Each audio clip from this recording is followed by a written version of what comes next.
This is the Dallas Prospect Live with DDP. Every legend was once a prospect. The Dallas Prospect is funded by viewers like you through Patreon and PayPal. To support the show, visit patreon.com/the Dallas Prospect or become a member by clicking the join button. Now let the show begin.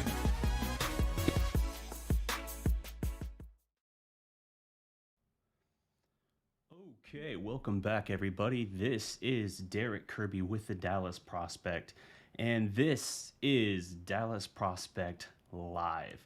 Now, this is a particularly special edition of Dallas Prospect Live, as we actually, as I slightly adjust the mic here, just getting things set up, we actually covered the Mavericks game last night as a member of the media for the first time. That's pretty cool. First time for Prospect, I should say. I've done it before, probably a dozen or so times in the past, but it's always a really cool experience when you get to go out there on your own and do it with something that you built. Now, I understand it's a Saturday morning. It's probably not going to be a ton of people in the house, but you know what? That's why we do this new format where we run the live show and then we kind of divide it up into clips, kick those out there over the course of the day. So if you want to see the clips from post-game interview and all that with the team, with Carlisle, with Luka, Tim Hardaway Jr., and KP, which are the clips I've got today, then you can do that and you can see my kind of analysis on the heels of those clips. So first in the house, I see we got Trevor Foster. What's good? Devo for sure. Congrats. Appreciate you. Can't catch him. What's up? New member on YouTube. Can't catch them. And if you want that sweet early concept Dallas Prospect badge, become a member. That's how you can do it. That's a simple way to support the show. You can do it for as little as $1.99 a month. It's basically less than buying me a cup of coffee per month, but everything helps the show and gets repurposed. So we'll start pivoting now into the predominantly this show today is going to be about last night's post-game show for obvious reasons, I would think. Obviously, that is the most recent and pertinent Mavericks news, but also I think there's a fair bit to discuss here in this game. This was a... Thank you, Annette. This was a back and forth game that Dallas... They spent the vast majority of this game trailing. They went to Milwaukee. Milwaukee's overall health and roster availability was significantly greater than that of Dallas coming into this game. Dallas, obviously, with the 5 players out, which includes a pair of starters. That's going to put you in a tough situation no matter what. Like, you're going to be hard-pressed to work around that most of the time. But despite that setback and despite that disadvantage, Dallas held close throughout this game. Now, in the end, we know they end up falling 112-109 and had several cracks at either taking the lead or tying the game in the closing minutes. But they never... they got eventually a lead late in the game within the final couple minutes, but Milwaukee made a couple good plays and Dallas missed several shots that would have tied or put them ahead. So that's kind of the breaks. Now, going into the game more itself, let's rewind a little bit. Dallas started out this game pretty decently, but Milwaukee rattles off a 12-0 run midway through the first quarter. Dallas's offense is very slow starting in this game. It's 18-3. Milwaukee's on that 12-0 run, and Dallas's offense looks sluggish. They didn't look like they were, if it makes sense, they didn't look like they were mentally prepared for this game. They didn't look like they had that urgency in their movement, whereas Milwaukee beat them up on the boards. Milwaukee was physical. Milwaukee was forcing turnovers. Dallas making some unforced... They didn't have a lot of turnovers, but they were unforced errors, and those are always frustrating when you have to deal with that, when you feel like your team didn't show up prepared to win. And that echoes kind of something we'll hear in postgame from Carlisle as well.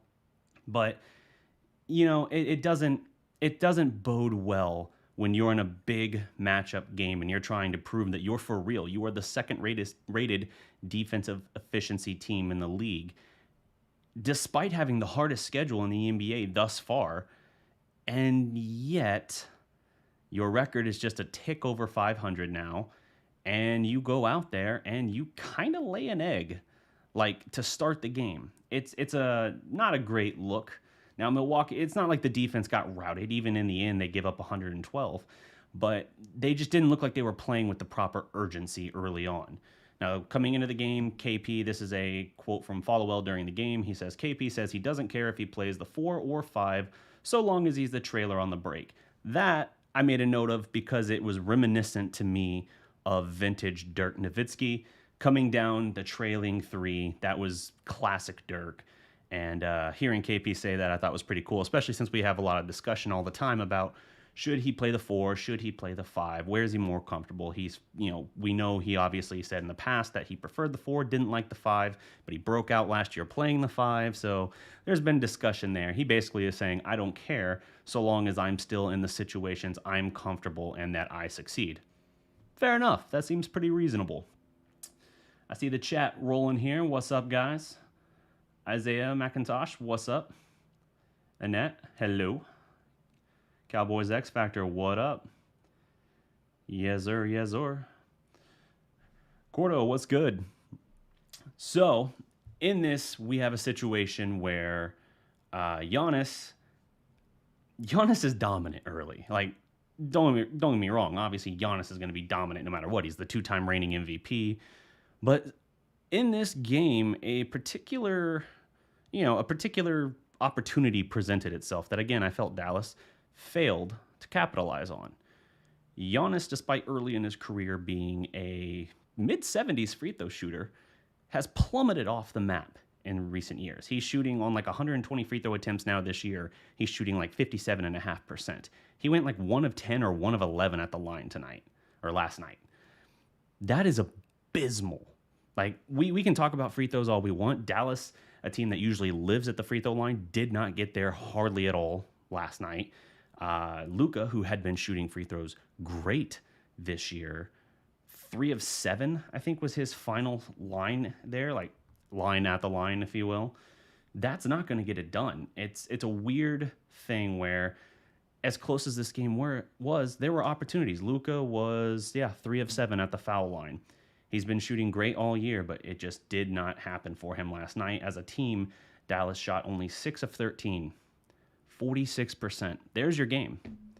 You're a team that's usually in the top 5 this year in terms of getting to the line. You barely got there, and then when you got there, you hit less than 50%. That's the game. Luka missed 4. I think KP missed 1. James Johnson missed 1, and Willie Cauley-Stein missed 1. Milwaukee, meanwhile, even though they were also abysmal thanks to Giannis at the line, they still won that battle, going 12 of 25. 12 of 25, and that's the better of the two teams, both in terms of makes and in terms of percentage. That is brutal. That's 48%, and that's better than what you were able to put together as a team. There's your game. You want to know where else your game is? Second chance points reared its head again. Dallas, at one point in the fourth quarter, Milwaukee was winning the second chance points battle 20-5, and I made a note here of it. It was something crazy. It wasn't just the basis of what we know in terms of like, oh, it was 20-5. No. We knew the percentage, like the field goal conversions in that case. Let me see if I can find that here. Let me see. No, I'll have to find it here in a minute, but it's brutal. It was something like Milwaukee was like, oh, here it is, 7 of 13 on second chance field goal attempts, whereas Dallas was 2 of 9. So 20-5, 7 of 13 versus 2 of 9. So even when you're getting the opportunities, you're not converting. Now, Dallas hit north of 50 rebounds last night. That's higher than their season average. That's good. And they had 11 offensive boards. You know what's bad? They gave up 57 rebounds. They gave up 16 offensive rebounds. They let a guy off Milwaukee's bench, Portis, whose season high was 12 rebounds. Now, he ended up with 13, so he set a new season high. But he had that point with like 5 minutes left in the third quarter. He was killing them on the glass for a while there. So Dallas's Achilles heels, fatal flaws, whatever you want to say, they were rearing their ugly heads. And the Mavericks, they were playing around it as best they could. In the first quarter, Luka, even though he was finding it hard to get to the line, and even though his shot wasn't necessarily falling, in the first quarter, Dallas had Luka score or assist on 20 of their 23 points. Luka is leading the NBA in usage rate, way north of even like James Harden. Now, obviously, it's not a typical year for the Rockets and Harden, obviously now with the Nets, but that's still something to call out. When your usage rate is that high, I don't care how young you are, that's going to burn you up over the course of a year. And how high it is for Luka in the context of previous seasons and guys who led in that department, that is a concern. That's a concern for me. I want to see Luka get more help. I don't want to have to see him go out there and score or assist on 20 of 23 first quarter baskets or points. That's too much to ask in that situation for consistent sake. Obviously, for here and there, and in a situation like last night, I have no problem with it. But I'm talking about like night to night, you want better balance on that front. So KP checked out of the game for the first time at the 4-minute, 30-second mark of the first quarter. That's like 6.5 minutes approximately on the floor. About close to 7 minutes on the floor before he checked out. Now, he ends up, I feel like I got like an eyelash in my eye, and it is driving me insane. But he ends up playing 30 minutes approximately on the night, 29 minutes for KP. I said he would get 27. I think Rick really wanted him to be done when he checked out with like 6 minutes left in the game. And the situation late just kind of implored Rick to put him back in. But at that point, it kind of had gotten away because KP's rhythm wasn't still there. So something to point out here, Luka's driving to the basket early on. I said it earlier, 20 of 23 points are scored or assisted on by Luka. Dallas trails 30-23 after one. Giannis already has 10 points, 3 boards. Luka has 9 and 5. He played the entire first quarter. He would also play the entire third quarter. KP, he started okay, 5 and 4 in the first quarter. That's nice. But KP would enter an absolute abyss for a while. KP would go 2 of 14 before finding a sudden rhythm, knock down 3 or 4 consecutive shots, then exit the game for what appeared to be the rest of the game before checking in late, and he got a couple more cracks at it and missed. So KP's night, very uneven. He ends up 6 of 19 from the field, including 2 of 7. We'll talk about that last shot KP got. That's obviously going to be a big takeaway and a big discussion point for this game. But Dallas didn't close the first quarter especially well, and Milwaukee made several plays there. They carried that momentum into the second quarter, opening up the second quarter on a 13-6 run to stretch the lead that had been at one point just 2 points all the way to 43-29. That forces Rick into an early timeout. The Bucks are beating Dallas on the board at this point, and they're shooting 60% from the field. That's not going to get it done. So Rick does something a little surprising. He turns his attention. I guess it's not surprising. It's the circumstances. We talked about it. They had 5 players out. They're in a situation where they have to look down the end of their bench. You know, Wes Iwundu, who I made a video on the other day talking about how he might be an X factor for this team. 23 minutes for him, 3.6 rebounds. It's funny because someone commented on that video last night, ranting and raving about how I could have said he was an X factor when as a starter he gave 3 and 6 in 23 minutes, and like how garbage I was for having that assessment. And I'm like, dude, he's a bottom of the bench guy. He's a guy who the last 2 years has shot like 35% from 3 and gives good defensive energy in minutes. For a discount 3-and-D guy at the end of your bench, what did you expect? Why did you think just because you were going to pop him into the starting lineup, he was going to give you like 12 and 7? That's unrealistic. Energy, X factor doesn't mean that you have to score a bajillion points or grab a dozen boards or block a bunch of shots. You can do little things that implement and impact your team and lift it up. So I think he's looking at it in too broad of a term in that regard. But Iwundu starts 23 minutes. He looks fine. He's not blowing you away, but at the same time, I don't think he's killing you. And Dallas had to look further than that. They had to look to Josh Green. They had to look to dare I say, a man I did not think was going to get a lot of minutes. Now, he didn't get a lot of minutes in this game, but Tyrell Terry makes an appearance too. And in 5 minutes, he gets his second career basket on a nice drive to the basket reverse layup with Giannis in pursuit. Used the rim well to shield from the block, the blindside block that was damn sure coming and right on his heels. And he made a couple nice nifty play moves. He drove to the basket in a pick and roll with Willie Cauley-Stein and made a great no-look pass in in traffic that allowed Cauley-Stein to get a thunderous dunk. He made another good lead pass on the break to set up an opportunity for Dallas in that regard that just didn't quite materialize. So, 5 minutes for him, 2-1 and 2 assists, 2 points, 1 rebound, 2 assists, 1 of 1 from the field and a steal. Like, you see that basketball IQ and you see some of that playmaking ability. So I'm encouraged. I don't expect big things from him this year, but if you're in a pinch like you were last night and you go to him and he gives you a performance like that, I think that's pretty reasonable. That's pretty respectable for what you can expect. Now, my favorite play that he made actually was a situation where he got switched onto Brook Lopez and managed to get a hand on the ball as Lopez is trying to pull up. And Lopez just flails and basically throws the ball over the backboard. That you could have got caught in that matchup and made that kind of stand and avoided, giving up the basket, but making the other guy look like a fool is kind of incredible. Like, that's so unprecedented for that circumstance. Like, you're just like, whoa, okay, I see you. Yeah. But you get some good minutes from Josh Green as well. He plays 19 minutes. He doesn't score. He's 0 of 2 from the field, but he gives you 3 boards, a couple of steals for Green as well. Now, he did have 5 fouls. Josh Green was burning through fouls in this game.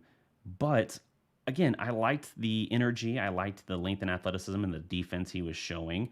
And, if you're getting a couple steals, 3 steals out of your 2 rookies, that's pretty good in a desperate pinch. Now, you'd like more points, especially for Green, who played 19 minutes. But that's the part of his game that's going to take more time to round into form. So Dallas in this situation, being where they were, I think they did pretty respectably for what they were up against and what they were dealing with. I think they did really well. An advantage Dallas had as well was Giannis picked up his 3rd foul, 5 minutes, 40 seconds left in the second quarter. And that comes off a veteran move from James Johnson, pump faking him, getting up in the air, and then jumping just forward enough, not enough to make it, an offensive foul where you're the one clearly initiating the contact. Giannis is coming forward. He's not going up and down. Ergo, Johnson's able to bait him into that. And that's a good veteran move there. That's a good veteran move to get from one of your defensive stalwarts on this team. So I liked that. I liked Luka. Getting some rest as well. He, the second quarter early on was a lot of the bench and a lot of the young guys. KP, he played like the first 7 minutes of the game, and then he didn't play most of the second quarter. Luka got a lot of rest in the second quarter as well. And the Mavericks, scrappy as they were hanging around. Now the Bucks ended up extending their lead out, and let me see here, check my notes. They ended up extending their lead out, but the Mavericks were right there. They were 55-47 at the half. You have 10 and 7 from Luka in terms of points and assists. He's not rebounding for squat in the first half, but all things considered and where Milwaukee was at that point, Middleton already had 15, Giannis had 16, Holiday 9, Lopez 7. Like, Milwaukee was pretty much doing what Milwaukee does for the most part, even if they weren't shooting the 3 terribly well in the first half. But it gave you a situation where you were on the road, way outgunned because of your health situation, and having to play a lot of young guys, and yet you were there. You were there. At halftime, Milwaukee is just 2 of 9 at the line. Dallas is 4 of 8, which makes it even more painful that they attempted even fewer free throws in the second half. But Milwaukee was 7 of 18 from 3. Dallas was 5 of 18, so neither team. Milwaukee is shooting like 40% from 3 in the first half. And they're shooting 51% from the field compared to 38% for Dallas. So Dallas makes a good charge here. They come out in the third quarter, and they make a late push that ends up scaling the lead down to 84-81. Lucas starts getting going. Tim Hardaway Jr. got really cooking in that third quarter as well. He ends up with 22 points for the game, 22 and 5 rebounds on 9 of 16 shooting, 4 of 8 from 3. I think this is a rare case where Dallas, one of the mistakes they made in this game, they went away from Hardaway. He was absolutely a flamethrower in that third quarter. I think he had 11 points. Yeah, 11 points in the third quarter alone, 3 of 3 from 3, and yet they weren't continually going to him. And so that set him up in a situation where once they went away from him, they went away for way too long. I don't recall seeing him even get really another look until we were talking like late fourth quarter. And he was cold. He had cooled down by that time. And we saw a similar situation happen with KP. He got going as well in the third quarter a little bit, hit 4 shots in a row, and they were running plays for him, pin downs, getting him looks at the elbow, and he was knocking them down. He was hitting the Dirk statue shot. He was doing all kinds of KP mid-range game moves, and that was great. You saw some rhythm starting to come about, and after a 2 for 14 start, he knocks down 4 straight shots, and you're like, okay, here we go. But it kind of goes away again. Then he checks out of the game for about half a quarter, and when he comes back in the closing 2 minutes, he gets, I think, a couple looks, and we know obviously about the last one, but he's out of rhythm. He's gone cold. And he talked about that after the game, which we'll get into as well. He just didn't have the rhythm, and his timing, being only his second game back, was not there. He was bothered and felt like he was rushing things a little bit. So it's it sucks. It sucks to be in that situation, but KP, even though he didn't play great. He had that little stretch there, third quarter, started the fourth quarter, I think, where he started getting going a little bit, started cooking, and you're like, okay. But, his defense was very good. He had to stand at one point on Brook Lopez in the post, played great defense on him, forces a miss. Bobby Portis gets the rebound. Again, that happened a lot through the first 3 quarters. And then KP makes a recovery swat on him, and Dallas is going the other way. Like, that is an excellent play, although Portis does come back the next possession, get another offensive rebound, and get an and one. And he just killed Dallas on the glass early on. Luka, Luka cooking late, and again, that means he's operating in crunch time, in the clutch, all that. That's great. That's where you want to step up and raise your game. And superstars, even if you've been struggling a bit throughout the night in terms of your own scoring and everything, what makes you special is your ability to turn it on. Now, he's shooting 7 of 16 from the field, but he's 0 of 5 from 3 through 3 quarters, and he's missing some gimmies. He's getting to the lane. He's not getting a lot of foul calls. He's getting pummeled in certain circumstances and not getting the calls, and you can tell it's frustrating him a little bit. But when Dallas is making this run in the third quarter, it's important to note Giannis was on the bench for 9 minutes. The 2-time reigning MVP was out of the game for 9 minutes, and yeah, you cut the lead down from 8 to 3. That's good, but it took a late push in the third quarter just to get to that position. And, you kind of played throughout the entire second half in this kind of pendulum effect where you're going from down 2, down 6, down 4, down 3, down. You're always within striking distance, but you're never getting over the hump. Every time you get the ball and you have an opportunity to either tie the game or take the lead, Dallas is falling apart. They're turning the ball over, or they're not getting a quality look, or they're just missing a wide open shot. And then Milwaukee goes down and splashes a 3 or gets an easy play, an easy layup, or an and one, just something that takes some of that energy away from you. And that's a shame because you're playing really well. Milwaukee, again, is firing on pretty much all cylinders with its starters, 17 from Middleton through 17, 8, and 5 from Middleton through 3 quarters. He's basically what ends up being the difference in this game. Drew Holiday, 16 and 2 and 5, Lopez 10 and 9, and then Giannis at this point in 18 minutes has 18 and 7 on 8 of 12 shooting. If Giannis can fix his, he's even hitting like jump shots. He hit a couple threes in this game. If you could just if you're Giannis, figure out your free throw shooting that has just completely abandoned you. You would be able to, I mean, you're winning MVP, so I guess it's like, how much more can you ask? Obviously a jump shot, but I'm just talking about like the domination factor. Because you get into a situation here where when Giannis is 1 of 10 from the line, you can tell he doesn't want to go to the line. And it is affecting him to a point where he gets a little, I think, hesitant at times to drive, even though he's a freight train that no one can stop. He gets a little hesitant to drive to the basket. And now he does hit a 3 on Dallas, and you're like, well, that's the correct thing to make him shoot a 3 with the shot clock expiring, especially one off the dribble. But like, what are you going to do in that situation? What else can you ask? If that's what's going to beat you, that's what's going to beat you. But he's 1 of 10 at the line, and Milwaukee stops going the offense through him. They start going to like Middleton, who's a 94% free throw shooter, and they're just avoiding at all costs Giannis for a little bit, which is incredible. When you talk about like, oh, he's the best player on the team, he's the best player in the league, but we're not going to give him the ball. We're going to try to hide him a little bit because he's clearly not able to make free throws right now, and he's in his own head about it. That's kind of an incredible thing that I don't remember ever seeing that about a superstar player, let alone one of the best players in the world, the best current player, at least as far as MVP voting is concerned, in the league the past 2 years. Dallas's second half was a good turnaround. I talked about how they were shooting 38% in the first half. They dragged that percentage up to 43% after the third quarter. They started to turn things around, and part of that's Hardaway got cooking, but then they let him drift to the side. KP got cooking, and then they let him drift to the side.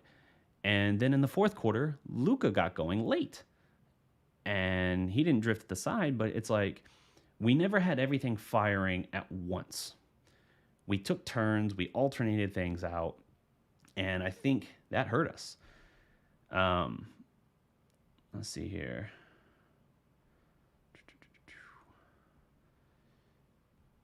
Yeah, it's a situation where Dallas in that fourth quarter turned things around. Let me see. In the fourth quarter, Dallas was shooting for most of the fourth quarter, like in that self-contained quarter, they were shooting better than 60%. In the first few minutes, they were shooting like 73%. Now, Milwaukee was shooting 50%, but Dallas was making a real charge, and that's where you really started to see the seesaw effect of like down 6, down 4, down 1, down 3, and they could never get over the hump. Now, a couple things you have happen here. KP logs his first double-double of the season. That's a nice milestone for him. Obviously, last year was a career best year for him in terms of rebounding and double-doubles in general. He ends up with 15 and 10. Again, the shooting wasn't there, but I think you saw, again, 2 blocks in this game. You saw some good work from KP in those other areas. He's always going to give you positive gains in other areas, even if the shot's not necessarily falling. But he gets his first double-double. You get a double-double out of Willie Cauley-Stein as well, 11 and 11, 5 of 7 from the field, and a block. I really liked what you got out of Willie Cauley-Stein for the most part in this game. And you get good minutes from James Johnson as well. I think he had a season-high 13 points, and he gets you... Now, he doesn't get any rebounds, which is unusual, but, he's running the point forward. He gets you a couple blocks, a couple steals. He's 5 of 9 from the field. Hits a couple threes as well, including a big one, I think, that finally gave Dallas their first lead since 10-9 in the first quarter. Like, a lot was working for Dallas, but we ultimately find ourselves in a situation where crunch time comes, and as we know, that was a major, major, major Achilles heel for this team last year, and not something that they could really deal with. They were abysmal in crunch time last year. In the clutch, they couldn't stop anybody. They couldn't execute their own offense. The spacing would go to hell. You wound up with a lot of late clock step back threes or desperate heaves, not quality possessions. And so that's going to be a real test for this team this year. We see how much they've improved defensively, but we need to see how they're going to do in crunch time. So I'm going to take my first break here. And then when we jump back, we're going to get into the crunch time of this game. This is the Dallas Prospect Live with DDP. Every legend was once a prospect. The Dallas Prospect is funded by viewers like you through Patreon and PayPal. To support the show, visit patreon.com/The Dallas Prospect or become a member by clicking the Join button. Now let the show begin. How was that break? Long enough for you? I definitely feel quite refreshed after that. I basically had time to take a swig of water and jump back on here. So we come down now to the final few minutes of the game. Dallas is in a situation where they've been chasing all game long. They've had hot streaks from Tim Hardaway Jr., from Kristaps Porzingis, but they're just not able to get over that hump. They're making mistakes in transition that's leading to drastic swings Milwaukee's way, where Milwaukee gets a three, and then Dallas will score. Dallas will get a stop. They'll have a chance then to tie or take the lead. And Johnson, who ran point forward pretty well at times last night. At one point, he took an inbound pass and just kind of leisurely went coast to coast just because the defense never shifted over to him. He got a good roll right to the basket and a nice finish. And, he has a situation where he gets in. It's not a pick and roll situation, but you have Cauley Stein rolling to the basket, and he fires this bullet of a pass. And it's not a good pass. I like Johnson. I like his passing ability. It's not a good pass because it's to Cauley Stein's back shoulder. So he's rolling to the rim and he's throwing to the back shoulder. Cauley Stein has to try and turn to gather it. And Cauley Stein's not even squared up to him looking for the ball in that moment because Johnson looked like he was going to take a shot, like a short mid-range shot. And on the roll, there's a miscommunication. It's a costly turnover. Milwaukee comes down and splashes a three.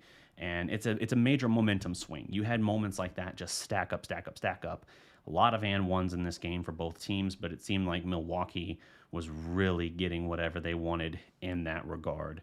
Johnson also racked up 5 fouls. There was a couple times he got way too easy of an and one off of Johnson. The good thing is he couldn't make the free throw to save his life, so you were kind of still getting away with it.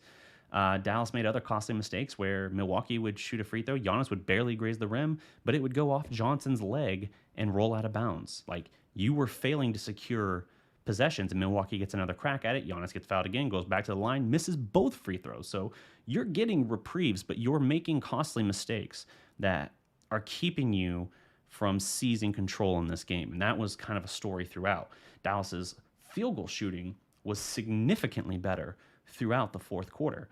Like I said, the first few minutes, they're shooting 73% from the field. Now, as much as I'd like to credit their defense, Milwaukee was also shooting 50%, which is way too high if you want to win a game or mount a real comeback. But you're in a situation where Milwaukee gets to the bonus with 7.5 minutes remaining. That's insane. That's really bad execution by Dallas. Thankfully, Milwaukee, Middleton's a phenomenal free throw shooter, 94% this year. But Giannis is abysmal, especially in this game. And this is where I talked about where Milwaukee stops going to him.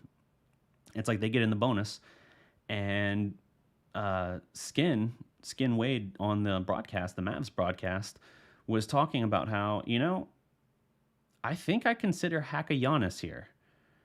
And it's not a bad idea. Reach down to the end of your bench, find a couple guys who might have only one foul, guys who don't play a whole lot, and start fouling Giannis because you can tell he does not want to be at the foul line. He looks like he's about to ess his pants standing at the free throw line waiting to shoot his shots. He's 1 of 10. I think he'd missed like 9 in a row. And you had 7 minutes to work with. The Haka rule doesn't come into play until the final 2 minutes, unless that's been revised and I missed that. But why wouldn't you do that?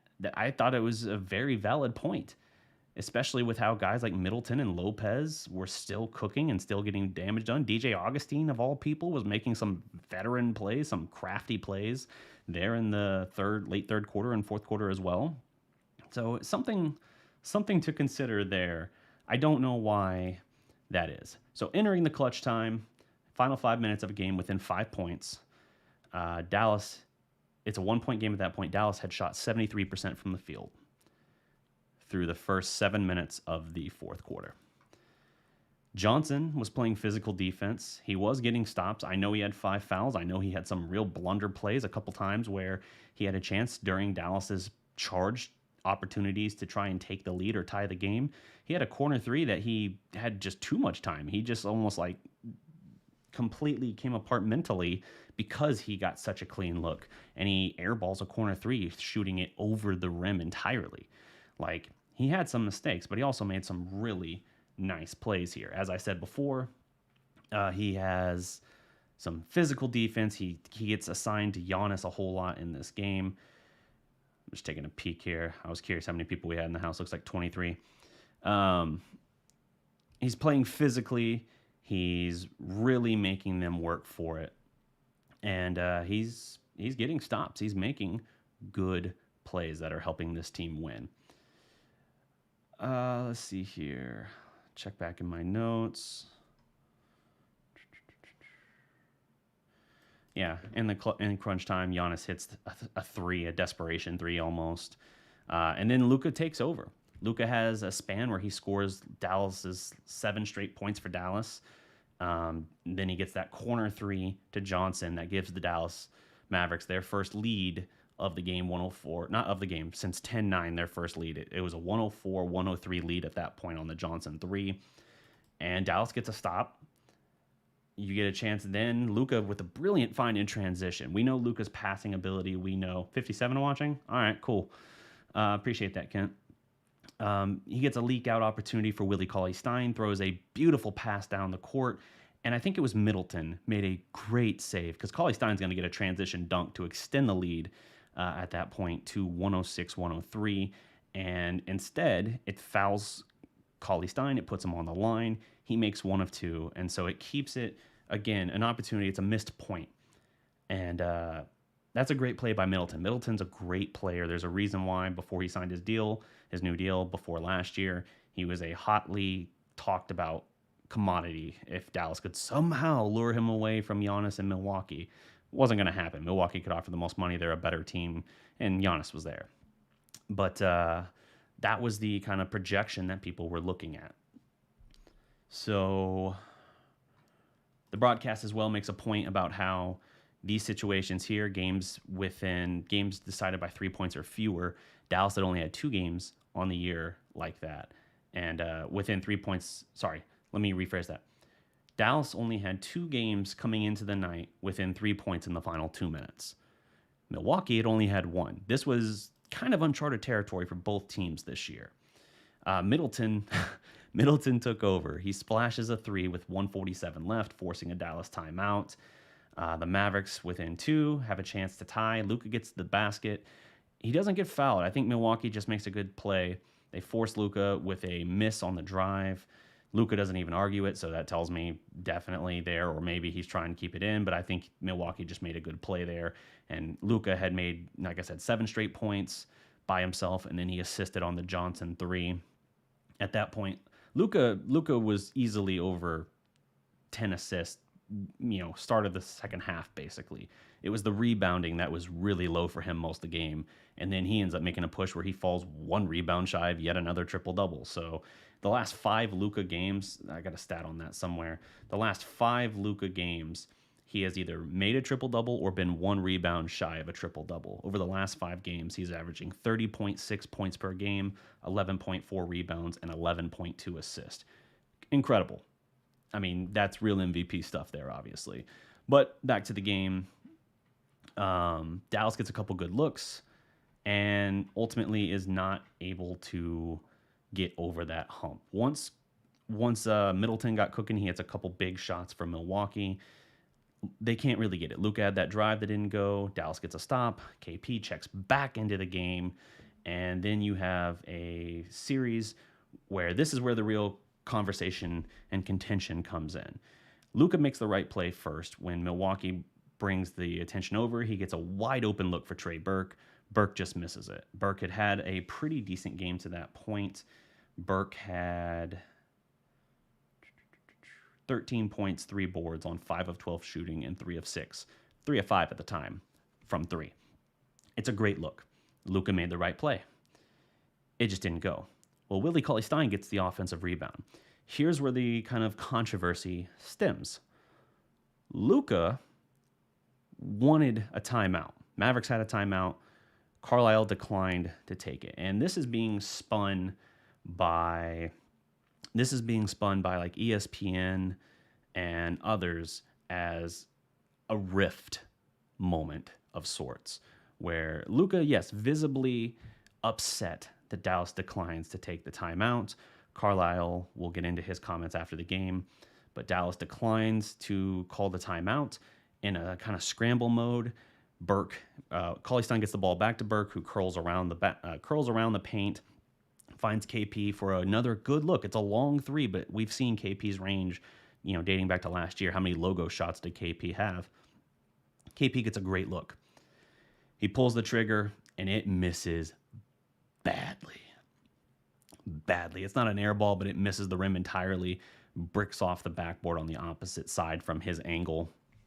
It's ugly. And, Milwaukee gets the rebound. Dallas fouls. Middleton, of course, is who gets fouled. So he basically ices the game with 7.8 seconds left. I know Dallas gets another basket, and then Lopez goes to the line and makes one of two. And even then, on that last free throw from Lopez, he misses the second one.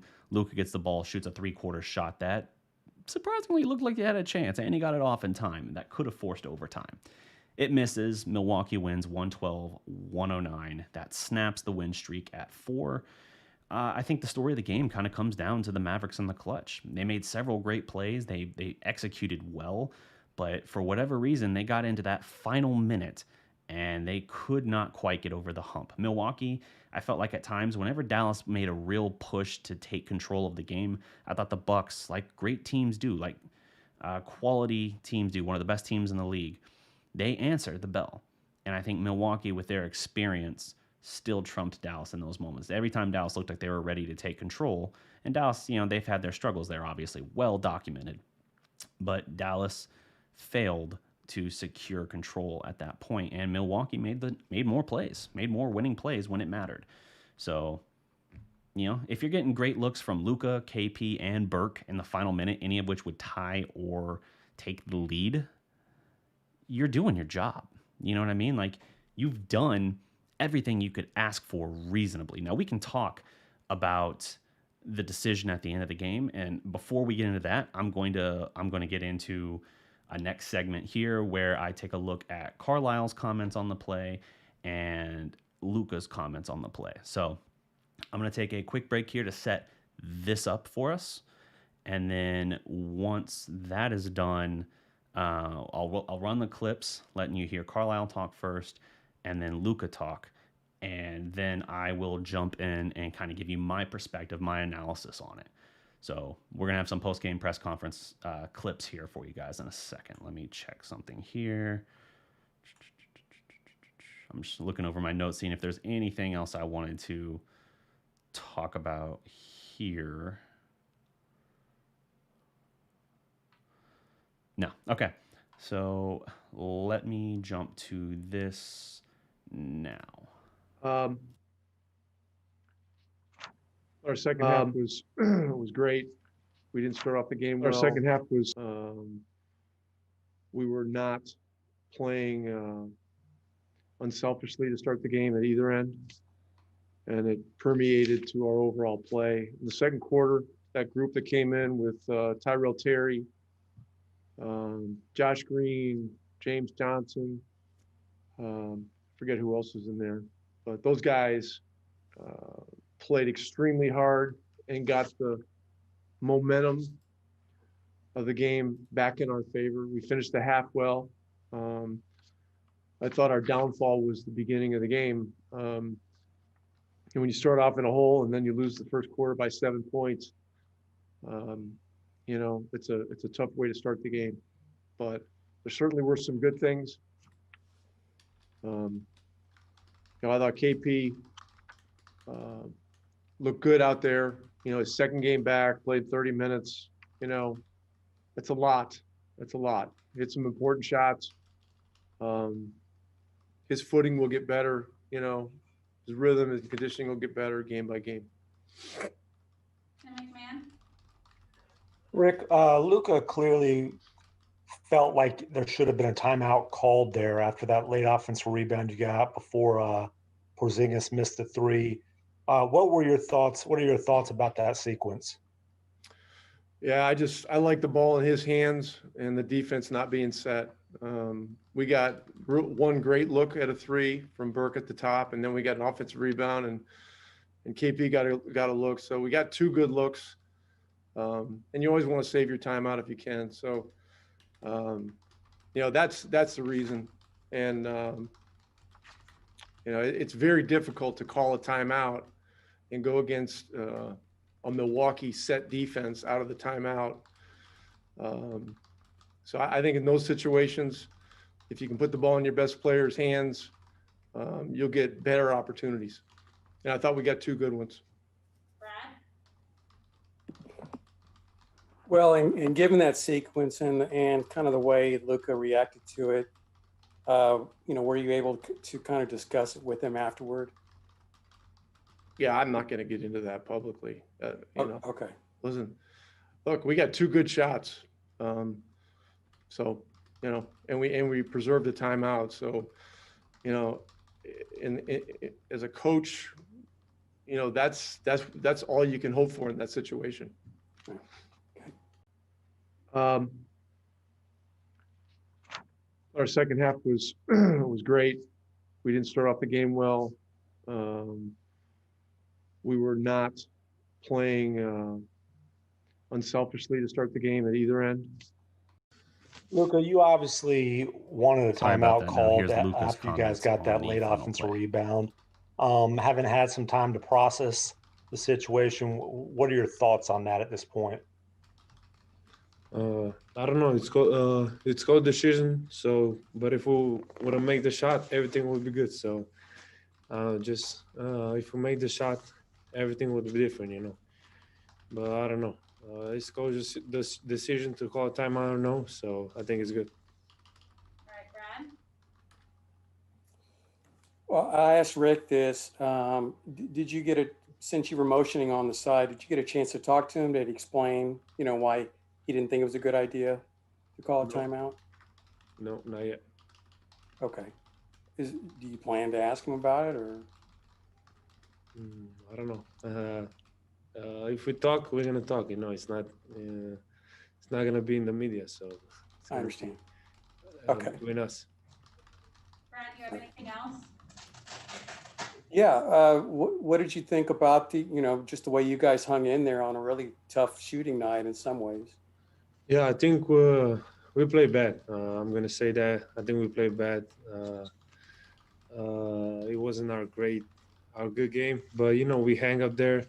We had a chance to go up in that situation. So I think we did some good things even on a bad night. So essentially, what we have here is Carlisle. He declined to take the final timeout because he wanted to keep. Milwaukee's a great defensive team, and he felt running a half-court set with a set Milwaukee defense was not to their advantage, that would play into their hands, and that it was better to catch them off guard in a scramble mode following an offensive rebound. Again, two great looks for Dallas. Trey Burke, top of the key. Great look with a good three-point shooter. Not a great one, but a good one. And then you get another opportunity with KP, which is a shot he's made several times, obviously, throughout his career, and many, many times, if you're not putting in that exact circumstance. So he's very capable of that shot, of making that shot. The difference here boils down to whether or not the ball went in, and Luka kind of echoed that as well, essentially saying, we're not having this conversation. We're not talking about this if the ball goes in. We're not upset. My reaction isn't a big deal. Now, it might be a disagreement in the moment. I understand Luka looked frustrated. He looked somewhat demonstrative, I suppose. But I understand both Tim McMahon and Brad Townsend addressing it. It's something to ask about for sure, because it's a big moment where there's not a miscommunication, like a difference in agreement on how they should have proceeded. Luka, for that impulse moment, wanted the timeout. He wanted to run something, get the ball back in his hands. I get it. He is a superstar player. He wants the ball in his hands. That's my only problem, if I had one, with that final set is that after he passed to Burke at the start of the possession, never came back to him. Goes from Burke to Cauley-Stein to Burke to KP. Burke's a good playmaker, and he made the right play. Again, Burke made the right play to get KP that look. It just didn't go. And, you know, there's a lot to take from that, but I don't think it's worth twisting around, or as ESPN has kind of thrown out there, essentially turning this into a situation where we're like, oh, Carlisle and Luka had an argument after the fact. Both guys, I understand why they asked, but both guys asked Carlisle and Luka if they had to talk after the game, in the locker room, whatever about it. And I expect Carlisle to say, I'm not going to get into that here. Luka essentially had the same message. Like, Luka's reaction, the kind of sheepish grin at first, essentially tells me there was some kind of dialogue, and that's not a bad thing. If you talk about something, it's constructive. That's how you get on the same page, and you make sure both perspectives are heard and understood. No issue with that. But Luka's reaction, his initial kind of expression, and then him just saying, like, if we were to have a conversation about it, I wouldn't get into it here in the media. Totally understand, love that perspective. There's too much, I think, in the professional sports world in general, too much sniping through the media. So I like here how Luka avoided kind of taking the bait, if you will, for that scenario, and kind of venting a moment of grievance, which, again, from a 21-year-old, you would understand. Like, there's a certain maturity that isn't usually there. It's not common to be there. But nevertheless, it's a situation where I think Dallas made the right move. And despite Luka's reaction in the moment, I understand it. But I think Dallas made the right play working in the scramble drill, because that is a situation where you usually break a defense's back. Getting that offensive board, and then while the defense is scrambling to try and reset, getting that look that they got, which is a very good look, a very makeable look, you can't really argue beyond that. You kind of have to understand what it is. Now I'm going to throw it real quick to KP. Give me a second. I'll throw it to KP now, talking on that final play as well. And we're going to get his perspective on the shot. Let me tee this up here. Yeah, Kristaps, on the next to last possession, you guys missed a shot, get the rebound, the ball swings to you. You're clearly open. What did you think about that shot? Did you think you rushed it in any way? What was your thought process and all that? That's the one. Yeah, that's the one. It's a good look, but it's just like out of rhythm, because I see all of a sudden he's running at me fast. And it's just a little bit of that feel that I need to still find, where I don't need to rush that shot. I shot also one in the first half because the time was running down, the shot clock, and I kind of rushed the shot and airballed it. And after that, I'm like, even if the clock is running down, I had actually like 2 or 3 more seconds. Even if the clock is running down, then I still don't need to rush the shot. There's a bigger chance that I rush it and I miss it than there is that it's that 0.1 second is going to change if it counts or doesn't count, So kind of that was my thought process right now when I was in the locker room, and that look, yeah, I could have made that shot too. Just take my time, knock it down, and we're up 1, or I think it was, we're down 2 at that moment. So just out of rhythm, and that's it. Keep putting in the work, and sooner or later I'm going to be playing at the level I need to be playing at. Rhinus? So again, good perspective from Kristaps Porzingis here. I really appreciate KP's honesty and openness with the media. He's very open about things, whether he's talking about exactly what's going through his head, or his kind of analysis or assessment of his game, whether it's good or bad. He's always insightful, and he's always open. Some guys are kind of reserved, they're kind of closed off, or they give sort of answers that keep you at a distance. I think KP is always willing and welcome to let people into his head and let them know, like, this is what I saw, this is what I think of it, and he takes ownership. He'll say, like, I got to be better. I have to make that shot. I have to be better, and I think that'll come with repetition. My rhythm is off. I had a great look. It's a shot I've made, but I saw the closeout coming, and having not played much in so long, I rushed it. And I knew as I was doing it that I was rushing it. And it's just one of those things that happens. I really appreciate that. And I also I don't know if it was in that clip exactly, but Kevin Gray Jr. of 105.3 The Fan was also in there. And I'll probably end up doing a collaboration at some point with Kevin as a guest on here, or I'll make an appearance on his channel as well, which you should check out. I think it's called The Gray Area. I want to get that title right. I'll check it in here in a bit. But he asked KP starting out, like, how do you feel physically being your second game back and playing about 30 minutes? KP basically says, physically, I'm feeling fine. Felt fresh after last game. And he basically says he was surprised by how many minutes he got in this game. And that had he known he would have played this many minutes, he might have approached it a little bit more differently, a little more calmly.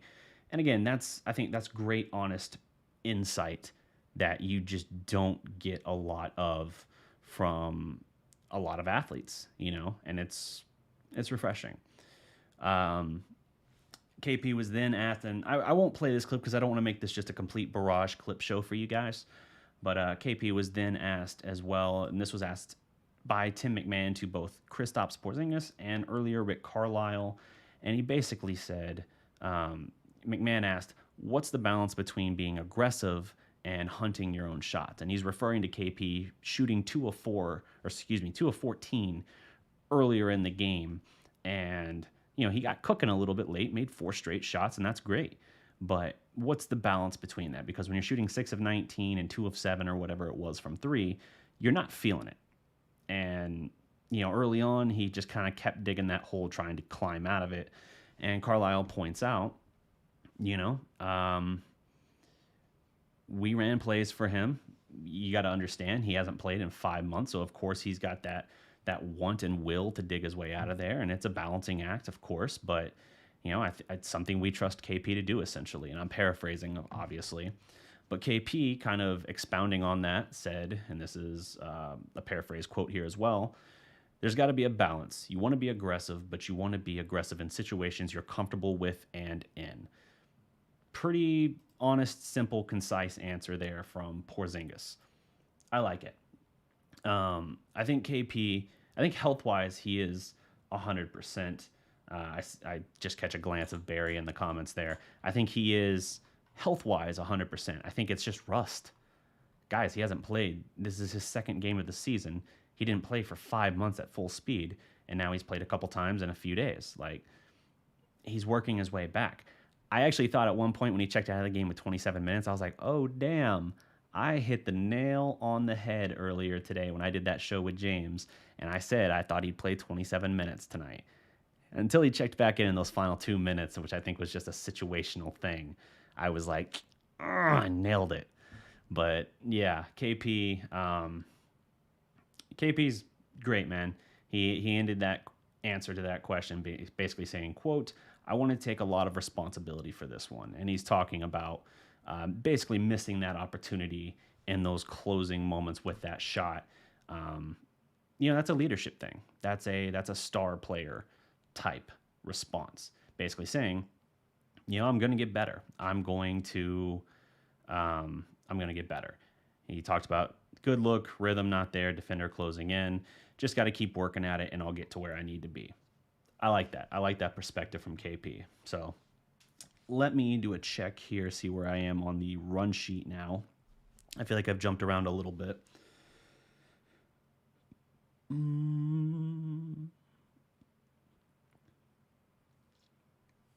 Yeah, so my third segment I had teed up, and I can still go into it if you guys want. I've already been running an hour.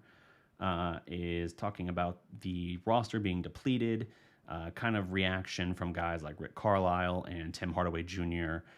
And there's a comment from Luka. I can paraphrase that, but Luka was pretty brief on that before transitioning into a bigger idea here regarding the team and how they performed while shorthanded, badly shorthanded in Milwaukee at much more so full strength. And then I was gonna go into James Johnson and some great comments from Luka on that. So give me, I guess, just one quick second here. I will tee up the comment from Carlisle on, trying to win while severely shorthanded. I actually think, in all honesty, that Hardaway has the better comment here, but I'll play both for perspective. Thank you. Eddie? Yeah, Rick, actually, I mean, you guys kind of had a pretty good game that just, you got beat by a couple of 3-pointers from Middleton. But overall, how do you feel like you're kind of holding the fort down while, really severely shorthanded?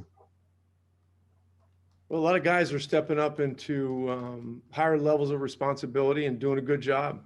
Wes Iwundu is doing a good job as a starter. Green's giving us good minutes. Tonight Tyrell Terry, came off, and I think he was a plus in his 6 or 8 minutes or whatever it was. So look, that's why you have a team. That's why you have 17 guys. Try to get them all ready, believe in them all, and knowing that during the course of an NBA season, there's going to be situations like this.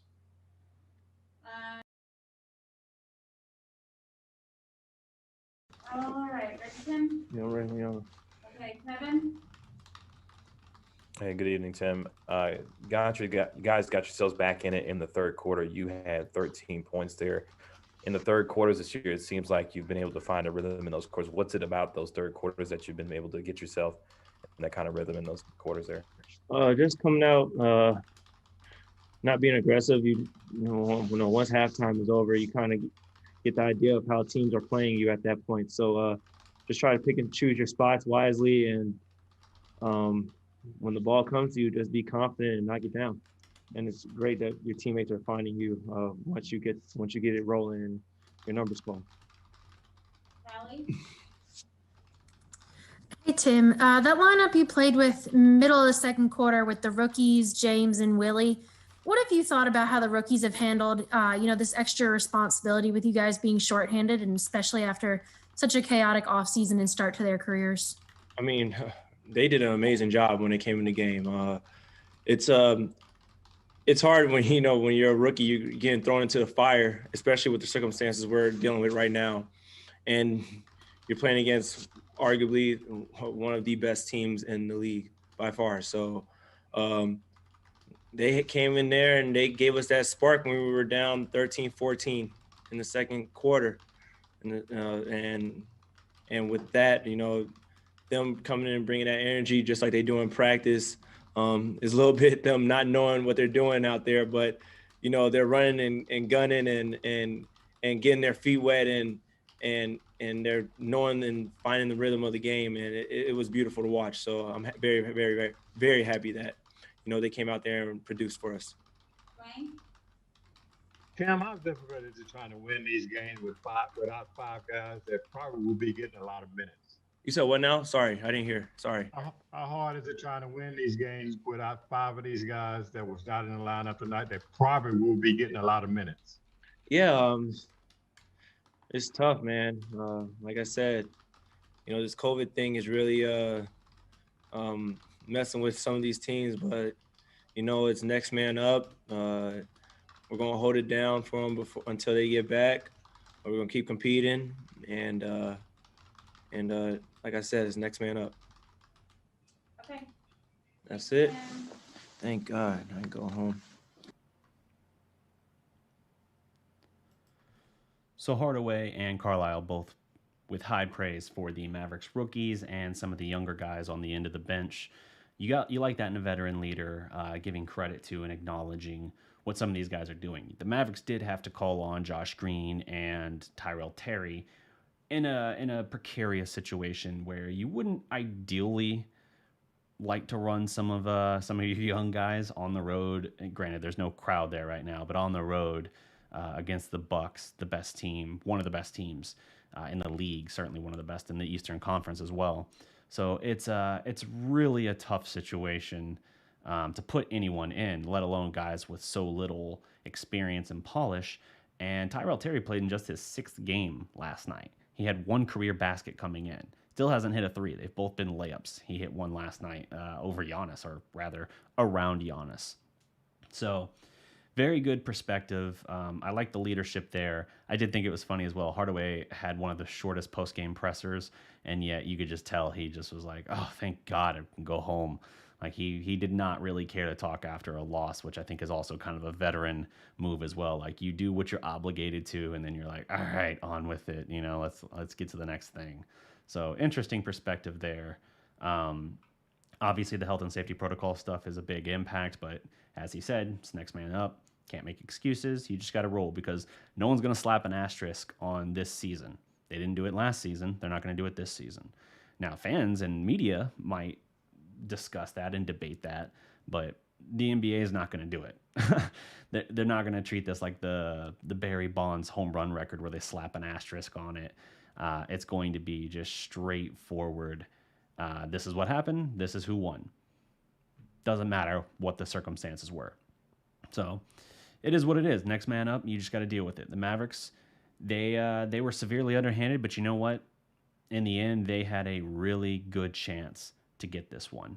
And that's why it's a little frustrating, because even though they shouldn't have had a chance between the second chance points, between getting out rebounded again, all that, they still found themselves in a situation to get a win, and they had several cracks at it. Now, you can say part of that still came down to, despite their improvements on the offensive end and really in crunch time in general, you can say, hey, that just boils down to whether or not they're able to seal the deal. And even though they made progress, even though they looked good through much of crunch time, literally the final minute 12 or whatever it was, things didn't go right. They missed opportunities. They didn't have any silly turnovers or mistakes, but they missed good looks in several of them. That's fair. That's honest. I still think this team's going to have to grow and learn a little bit in that respect. I think they're up to the challenge, but they're going to have to learn and grow into that. And part of it will just come with repetition. Part of that will come with KP and Luka finding their gel together again. KP knocking the rust off, which might take time. People need to be patient and understand he's going to have some rough shooting starts early in the year. I know he looked really efficient for the most part 2 days ago, whatever it was when they played against Charlotte. You can't expect that every time. It's like for most of this game, the rust that we expected against Charlotte was here instead. He got some rhythm going, and that's good, but he's going to have to find a rhythm and continually work and fine-tune everything before he can put it together. I wanted to as well, I'm not going to play the final clip here. I'm just going to give you some insight into everything with James Johnson, who, again, season-high 13 points, played really good defense, I think, on Giannis, played some good defense on Brook Lopez as well, ran the point forward. Like, he was asked to do a lot in this game. And Luka, in talking about James Johnson, said, and this is a paraphrase, he's been great on both ends. He helps us a lot. I'm glad we have him. Now, that's talking about, the question was essentially asking about his impact and what he's brought to this team, even just beyond, what we see. Like, it's not just the edge and attitude and defensive kind of culture he's kind of helped cultivate, I should say, here, but also his ability. He hit the big shot that finally put Dallas ahead off the Luka assist. That put Dallas ahead for the first time in the game at 104-103, rather first time since 10-9 in the first quarter. He hit some big shots. He made he had a couple mistakes for sure, no doubt. But he made some big plays, played good defense, and he made guys like Giannis and Lopez work. Whatever he was asked to do in this game, he did it, and he generally did it well.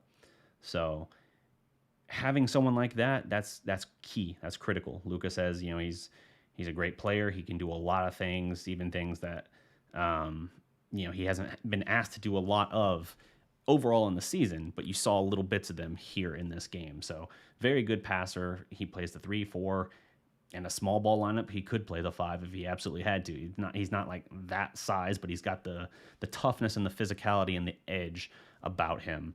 That's invaluable to your team. And James and I talked about that yesterday, just kind of how good it is, how beneficial it is to have a guy like that on your team.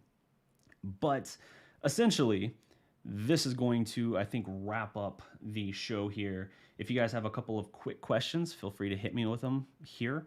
If you want to support the show, you can support us on Patreon, as I point the wrong way, patreon.com/TheDallasProspect. You can become a member on YouTube. Either route you go, you can support us for as little as $2 a month. Like basically the equivalent of not even a cup of coffee a month. Anything helps the show grow. Everything invests right back into Prospect, whether it's new equipment such as the mic, whether it's new boom mic, camera, whatever. There's all kinds of stuff that I have planned for this upcoming year that I'm rolling out, and your guys' continued support, it goes a long way. It really does. Everything goes back into it. Other simple ways you can do it: you can buy the merch on represent.com/store/TheDallasProspect, or just simply drop a like, comment, subscribe, share the video with your fellow Mavs fans or even NBA fans. We can talk to whatever we need to talk to. But this was a really cool experience. I've covered Mavs games before, dozens of them. This is the first time I got to do it as a credentialed media member. And granted, these are different times right now because of the pandemic, but this is the first time I got to do this on my merit for just my platform. Prospect is, I collaborate with different people and stuff like that, and I've had Any on the show a whole bunch. He's the closest thing to a co-host I have. I don't know if he's still in the chat, but closest thing to a co-host I have. And other than that, man, it's just me. The editing, the writing, whether it's the website, the video production, everything is just me in this office space. So to even get to this point where that's where I am, that's awesome. Is YouTube turning down volume by default now? Is my volume going down? Because it shouldn't. My volume and everything looks fine on my end. So I don't know. Somebody let me know if you're seeing that as well.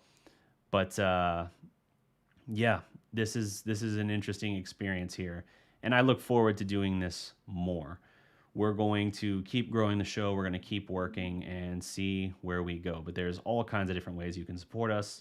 Again, I'll throw these links real quick here in the chat for if you want to support Prospect. Volume too low. I don't know what that's about. Interesting. I don't know what that's about. I will work to rectify that and see what's going on. But that's going to do it for my time, guys. I'm going to wrap this up, especially if technical stuff's trying to creep in the final minute. If you like this, don't forget to drop a like, leave a comment below, subscribe to the Dallas Prospect, and until next time, remember, every legend was once a prospect. Peace. This is the Dallas Prospect Live with DDP. Every legend was once a prospect. The Dallas Prospect is funded by viewers like you through Patreon and PayPal. To support the show, visit patreon.com/The Dallas Prospect or become a member by clicking the Join button. Now let the show begin.